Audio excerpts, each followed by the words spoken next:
PowerGen International today, Andrew Storfer spoke to a captive audience about some of the new regulations affecting the Brazilian energy market. Andrew is the CEO of Energia and is based in Sao Paulo. Andrew, could I ask you, what you spoke about today about, this new regulatory regime in Brazil and the implications of that for the sector? Well, the new regulations are very different from what we have right now, and we are moving to a new environment where renewables are facing new challenges. Basically, the new environment will drop the discount that they have. The renewables in Brazil, they have some of the renewables incentivized.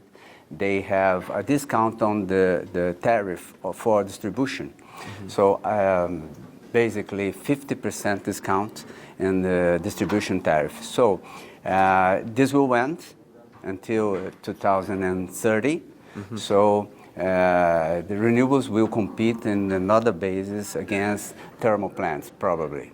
Mm-hmm. And the new environment also, we will have a complete separation between capacity and energy. Mm-hmm. Nowadays we have in Brazil the same contract holds the capacity and the energy. Energy will be a commodity, mm-hmm. like in America, mm-hmm. and capacity will be paid by all consumers. So you guarantee in the future that they have energy for all. So there will be contracts for 20 or 30 years for capacity, but energy will be sold separately in the annual basis.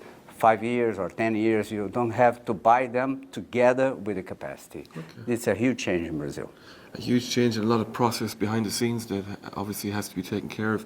I mean, when you look at what you're doing there at the moment, how do you anticipate the Brazilian energy mix looking like in a decade's time, possibly? Is that too difficult a question to We say? don't have those big hydropower plants anymore. Mm-hmm. The last one that started running last year is Belo Monte, mm-hmm. with about 11.5 gigawatts of installed capacity. It's a huge hydropower plant, but I think it's the last one that we have. Mm-hmm. Now we're moving to wind power, to also small hydropower plants. We keep improving their capacity, installed capacity, but also solar, mm-hmm. and we'll have thermal plants. Gas will be the future, probably within 10 years. It's another mix. Mm-hmm. Nowadays, hydropower plants answers for about 70% of the installed capacity. It will drop about half in 20 or 30 years. Okay, so a much more reliable energy mix probably with all this kind of across the spectrum.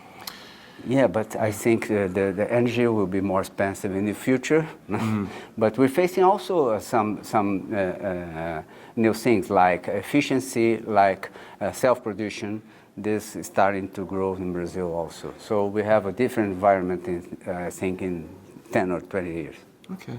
And I mean, how much of this has been motivated by sort of environmental implications, worldwide goals? Is it partly part of the motive, or was it just that Brazil wants a more efficient energy mix anyway? I think most of it is due to environmental restriction. Mm-hmm. We have a lot of restrictions regarding environmental, mm-hmm. And also the big plants that we don't have them anymore. Mm-hmm. And it's very interesting that we point out that Brazil needs to improve their installed capacity in about 5 or 6 gigawatts per year. So mm-hmm. it's a lot of energy that we have to provide, mm-hmm. a lot of investment. We think that we will need about $10 billion only for generation.